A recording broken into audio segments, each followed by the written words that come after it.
Hey guys, again, thank you so much for taking the time to listen to our show.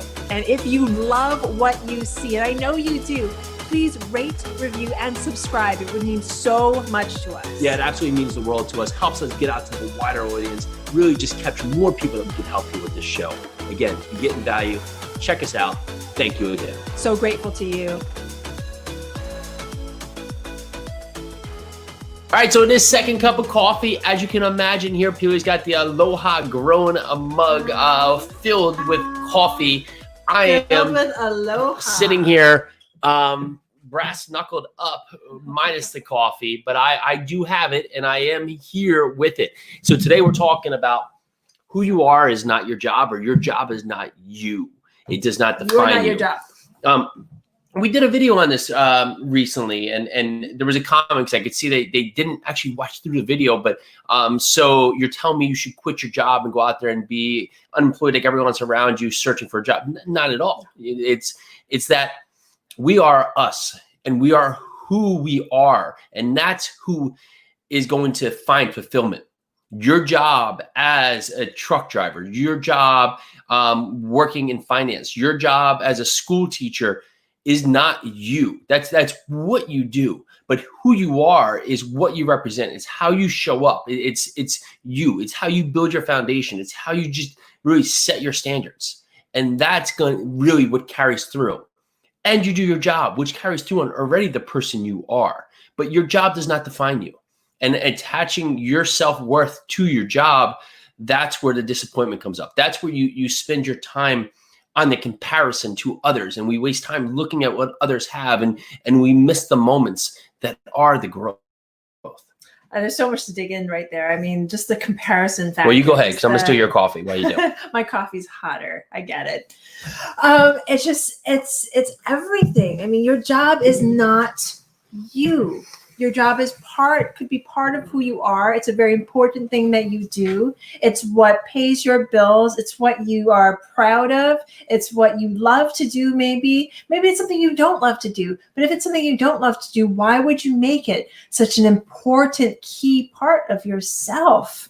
Find those things that are a part of you that make you shine, and make those things a part of yourself. I understand. Sometimes we have to take on those jobs, those money makers that we don't necessarily want to do, but it's in front of our faces, and that's what we're thinking that we have to do to get by, to take that next step. And that is fine, but it does not need to define who you are as a person. Who you are as a person is what is deep down inside. They're your goals. Mm-hmm. It's the way you treat your family. It's the way you treat yourself. It's the way you connect with your God. It's the way that you connect with the world. That is who you are. You are not your job. It's that point, and I've been guilty of it, of living to work, right, and letting that set the narrative. I remember when things happened that I got sick and I wasn't able to finish out playing football in college. My identity was so wrapped up with that it was a hard twist, right? It was a hard twist for me to just find my self-worth for a moment there, because I was lost and wrapped up in what I thought was my identity. And that can be very difficult. That can be very difficult if you're perceived as something that you representing yourself as your job or as your profession. And great, that can be your first identifier, but who you are and how you represent yourself is what makes you really the identity in that job. And so, if you can be two different salespeople, right, selling the same product, but if you're that sleazy salespeople that's always looking for a shortcut and yelling at people, telling them that this is the best option, you need to take it or you'd be stupid, and you're getting that point. Well, that's you representing yourself. But if you're that person that comes upon and just offers the goodness and doesn't push it upon people, well, in most circumstances, that's the person who always wins out, because that's the true person, the true nature. And other people identify with surrounding himself with someone who's friendly, someone who's engaging, that's someone that will treat them like a person.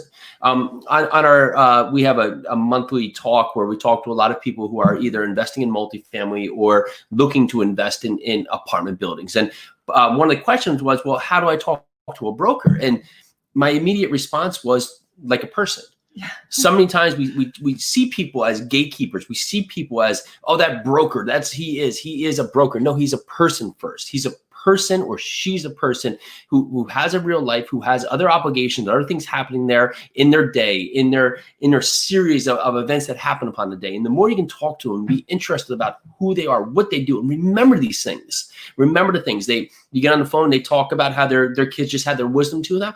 2 months later, how are your kids feeling about that? Understanding, because you're identifying with them as a person. That's what's going to create a relationship. Not saying, hey, show me the numbers, let's get this deal done in this point.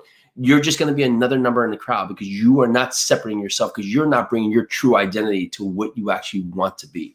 And I was just thinking to myself about this topic, because Jason and I are pushing a lot about thought and mindset and fitness and taking care of the whole person. And we talk about real estate a lot, but sometimes I call myself out, and I feel like others have kind of silently called myself out, me too, because I feel like I don't talk about real estate enough.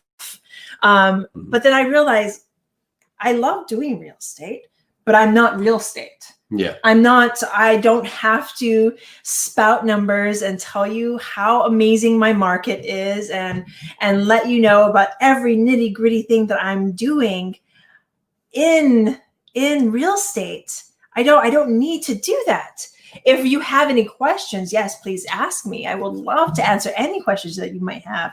But the thing is, like, I am not real estate. I am Peely, and I love to run. I love fitness. I love sharing my aloha. I love doing all these things. And I love sharing my knowledge on real estate. It's not the only thing I do. So I have to stop calling myself out on that and just do the things that I love to do and I love to share.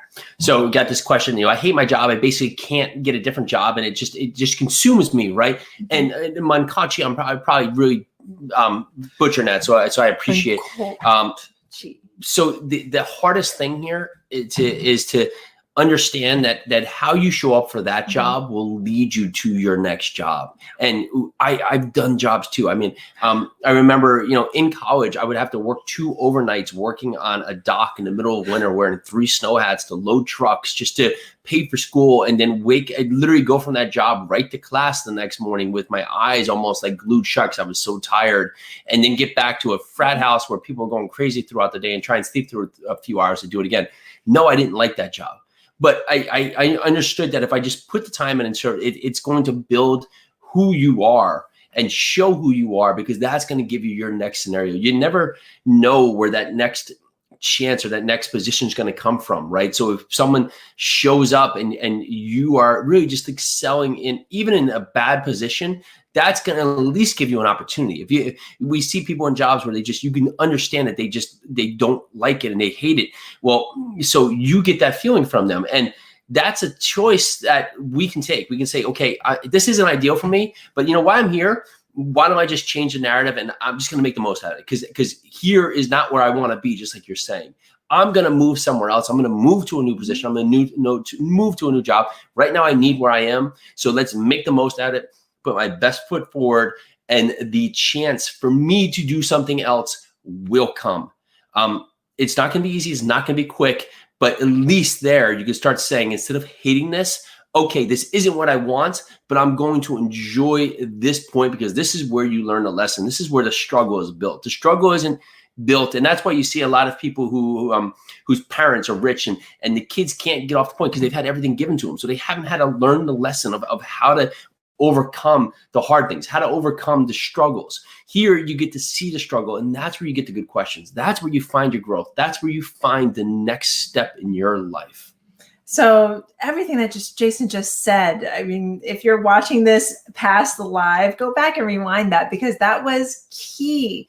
We've all had jobs, and if you're in one that you don't like right now, I understand. I mean, once upon a time, I was a hostess, which meant I bussed tables and I got dirty. I took dishes off the tables. I learned how to carry 5 full glasses of water in my hands. So that was one of the things that I had to do to keep this job. I had to, there's a multitude of things that I had to do it with a smile on my face, because I didn't have the technical ability to wait tables at the time. So but I learned on the job. They become the best stories for later. Exactly. And I built my knowledge, and I showed up to work, and I showed up with a smile, and I showed up feeling grateful for the job. And if it's something that you really, really just cannot do anymore, if it's something that's just tearing down your soul, then what's keeping you there? I understand that there are things that we have to do to make money, to pay for our homes, pay for our lives, take care of our families, and all these things. I understand that. But if it's tearing at you so hard, maybe there's another decision that another choice that you're just not seeing. And if there is no other choice, and this is the only job that you could ever get at this moment, then find that one thing that you can hold on to, that it's a bright and shiny light in that job. But to get back to what we were saying, that job though, whether you hate it, whether you like it, it's not you. It's not you. It's not you. So you are who you bring out to exactly, be the person, and how you show up with anything is how you'll show up with everything. Mm-hmm. So if you show up in saying, okay, I'm just going to turn my mind around, I'm going to have the best thought about the day, well, then when that opportunity comes, guess what? You're going to be ready. But if you come out with a negative perspective, well, that's when we miss the quote unquote luck that shows up on our doorstep, because we're too busy thinking about the bad instead of just looking at the good, even if the good is just such a glimmer right now that it's barely something that we can even see. But if you shine your light brightly shining lights have a tendency to be attracted to you. So if you open your heart and your mind and yourself to the opportunity, chances are maybe that opportunity is right in front of you, but the negative mindset has you so blinded that you can't see it. So open your eyes. So I had a great podcast with John Marone earlier. It's got a tremendous story. I'm going to make you watch it because it's going to come out in a few weeks and it's just so good. But the overall theme is that sometimes we just have to focus on that next step, right? Because the big why, everybody talked about this big why. Well, we can't mentally grasp, this glorious, achievement yet because we're not ready for it. But we can understand that we don't want to be where we are. So what's that first step that you can take to move in the next direction? What's that first step? And, I made the analogy, I'm here in New Jersey, if I want to move to California and I don't have GPS, not anything else, well, the first thing I need, and I'm going to walk across the country, the first thing I need is to get a compass that can show me where west is, right? The next step is start walking west. And that's all I know. So California may be there. I don't know how to get there. So I can't think about, and my big why is get to California, but I can't think about, California, because I just need to know, how do I go west? First step. So if you're not in a position where you like it right now, what is that first position? And sometimes the best thing when it's really tough, like you want to crush yourself with a workout, some of the best thing to do is just smile in the middle of it, because then your brain's like, I don't know what just happening right now. I don't know what's going on. Something's making you smile, even though this is really hard. And then everything goes haywire and you get the workout done. All right. That's pretty good in and out, I think so. So yeah, we don't want to, let's just take that and see what's that one step you can do today. Just one step. And if you look at that one step, I guarantee you it's going to bring the greatest you out all the way through your future. Peely's hitting some buttons, so I'm going to let her hit buttons. What do I do here? I'm going to hit some buttons. Okay, so I hit some buttons. Peely hit some buttons. So Alyssa, thanks so much. We appreciate you too. And of course, have so much of you checking us out over our community. So text us at 908-224-6876. And if you text Aloha, that is the 10 power steps that we emphasize and utilize in our day to really take action. We'll text all that over to you. So 908-224-6876. And text not your thing. Go over to Fit Rich Life. You can get our weekly newsletter. So we're going to see you tomorrow. And tomorrow is a 6-year-old will be present in the house for the first time. That's going to be exciting. So we're going to be super excited for that too. We will see you tomorrow when I hit this button. Join us for your second cup of coffee every Monday through Friday at noon. Live every day, bringing us our best content we've done so far. Super excited, super engaging. Bunch of great guests. We're here to answer your questions, and we so appreciate you listening. Make sure to check this out. Can't wait to see you.